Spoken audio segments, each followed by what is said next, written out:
Oi,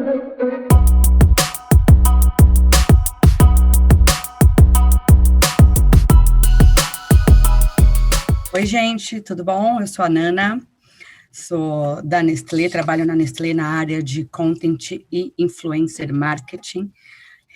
Traduzindo, a gente trabalha com os influenciadores digitais das marcas Nestlé, e hoje a gente vai falar um pouquinho aqui dos movimentos que ditarão os próximos passos do mercado de influência.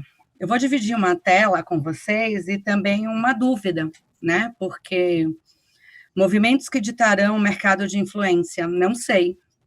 A gente não sabe nem o que vai acontecer amanhã, não é mesmo? A 2020, de fato, está sendo um ano completamente diferente, está sendo um ano que está trazendo muitas novidades para boas e ruins para o mercado de influência, mas o que eu queria falar para vocês é que, assim, essa é uma dúvida que tem sido geral para todo mundo. O que vai acontecer, né? Quais são os próximos passos? Não sabemos. O que a gente sabe hoje é que 2020 é um ano que a gente tem se reinventado muito, né? A gente tinha aí planos de mídia, planos de conteúdo, planos de influência gigantescos, né? Acho que a maioria das pessoas, a maioria das empresas, e de repente, cara, tudo em stand-by, congela, vamos pensar o que é que vai acontecer.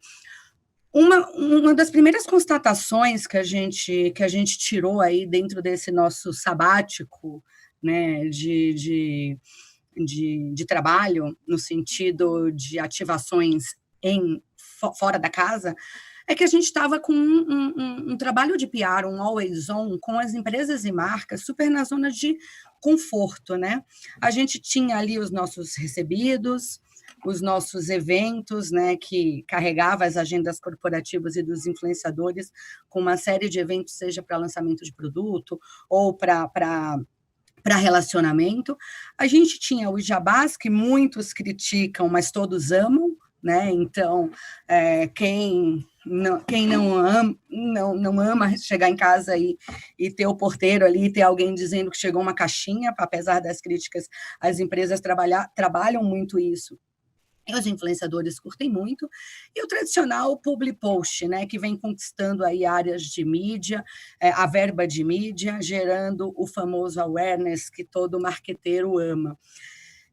E esse modelo de relacionamento com influenciadores, ele vem ao longo dos anos, claro, amplificando, ganhando destaque dentro das áreas de marketing, de comunicação, mas ele é já um modelo que a gente pode dizer que é um modelo clássico, né? Que é um modelo que é a premissa para qualquer marca que quer entrar no mercado.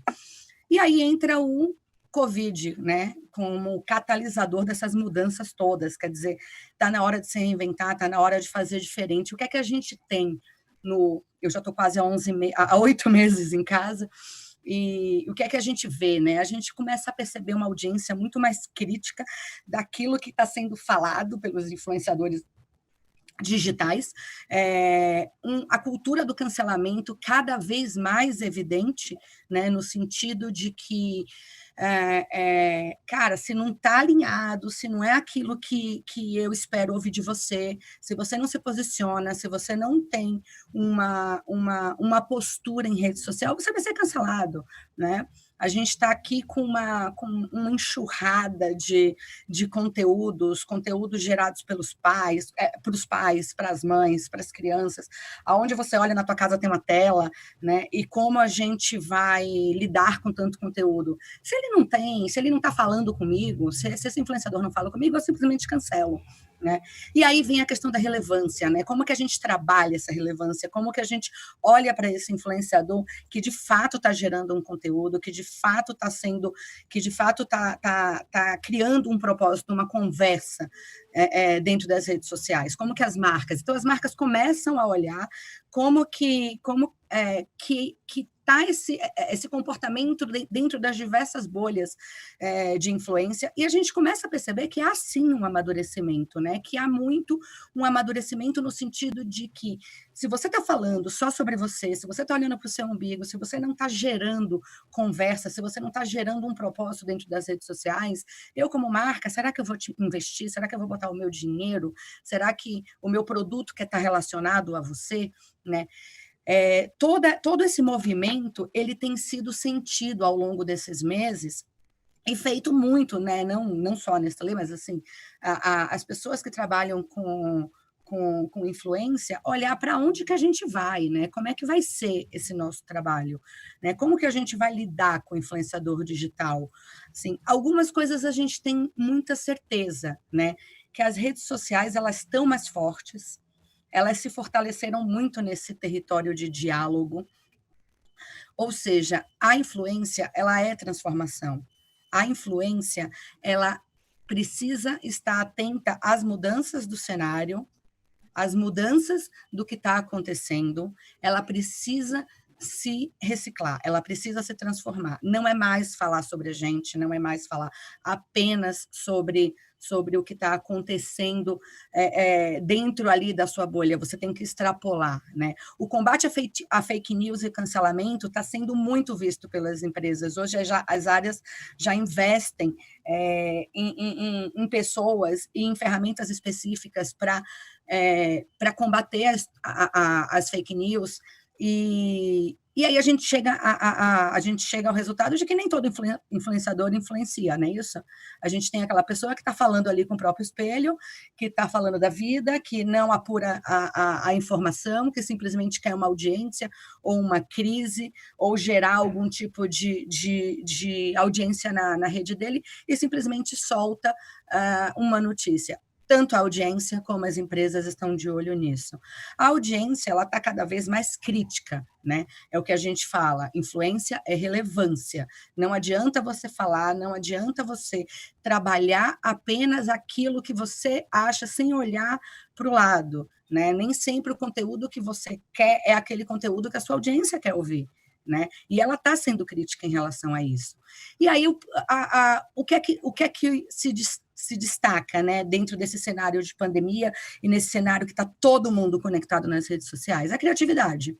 Independente dos números que o influenciador possui, já existe uma rejeição do mercado às métricas de vaidade, ou seja, eu não quero saber quanto você tem de seguidores, né? Seguidores a gente compra, relevância não. Influência, engajamento, não. Influência, engajamento a gente conquista.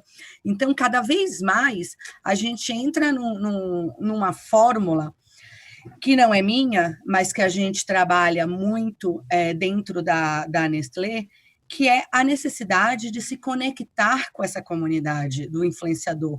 Não é mais o recebido, mando um produto, olho para um mailing e seleciono algumas pessoas, né? A gente quer fomentar conteúdo e ação com propósito. E, obviamente, quem vai ser esse influenciador? Um influenciador que gere conteúdo e gere ações com propósitos, né? A gente quer ter coerência com o criador. Não adianta eu querer vender uma caneta no perfil de quem só vende lápis 2B. A gente quer co-criar com a autenticidade. E a gente quer ter influência. Né? A gente quer gerar essa influência, mas por meio de uma ligação construtiva com o influenciador. Então, hoje, a gente traz para o mercado uma visão completamente diferente daquela visão do primeiro trimestre, uma visão completamente diferente daquilo que a gente estava vendo de janeiro a março desse ano. O que vai acontecer, a gente não sabe. O mercado está cada vez mais crítico, o mercado está cada vez olhando para o nível de aderência às conversas, o nível de como as pessoas se comunicam e a forma como ele trata as questões das empresas, a forma como ele se relaciona com a empresa. Né? Não é mais... Uma coisa que a gente entendeu muito dentro desse período da quarentena é que não dá para fazer sozinho. É preciso criar, na verdade é preciso co-criar, né? Usando aí a palavra da vez e a expressão da vez, é preciso co-criar para achar esse lugar de fala, né? É preciso co-criar a empresa cada vez estar mais conectada com o criador e com o propósito desse criador. né? O resultado disso a gente não sabe. Pode ser que em 2021 a gente tenha essa conversa mais uma vez e diga, cara, não é nada disso, entendeu? O influenciador não é para conectar com marca. Mas hoje, quando a gente olha toda essa reviravolta que aconteceu no cenário digital e toda essa aceleração que aconteceu no cenário digital, a gente tem mais certeza de que enquanto o influenciador anda sozinho, bater na porta de uma empresa, a empresa só olhar para os influenciadores grandes, não olhar para os pequenos ecossistemas que estão acontecendo, as melhores conversas, essa sinergia ela não acontece. Então, hoje, o trabalho da gente, da área de influência da Nestlé, ele está muito focado em identificar esses ecossistemas, em trabalhar essas pequenas comunidades de influenciadores que, de fato, levem relevância, gerem relevância. Né? E é um recado que eu sempre deixo quando eu termino aqui o meu papo com influenciadores, esqueça os números, esqueça quantos seguidores, esqueçam os corações, gere conversa, traga conversa que modifique de alguma forma a vida da sua audiência, traga conversas, traga depoimento, se posicione dentro das redes sociais, seja quem você é. A marca que tiver que se identificar com o seu propósito, com a sua audiência, com o seu nicho de conversa, vai se identificar conforme você mostra quem você é, tá? Muito pouco esse tempo, não gostei, só 10 minutos, não dá para falar quase nada do que eu queria falar para vocês, mas tem os meus contatos, a gente continua conectado e continuem aqui com a gente, porque tem muito conteúdo rolando e tem muita coisa boa vindo aí, tá bom? Obrigada, foi um prazer falar com vocês.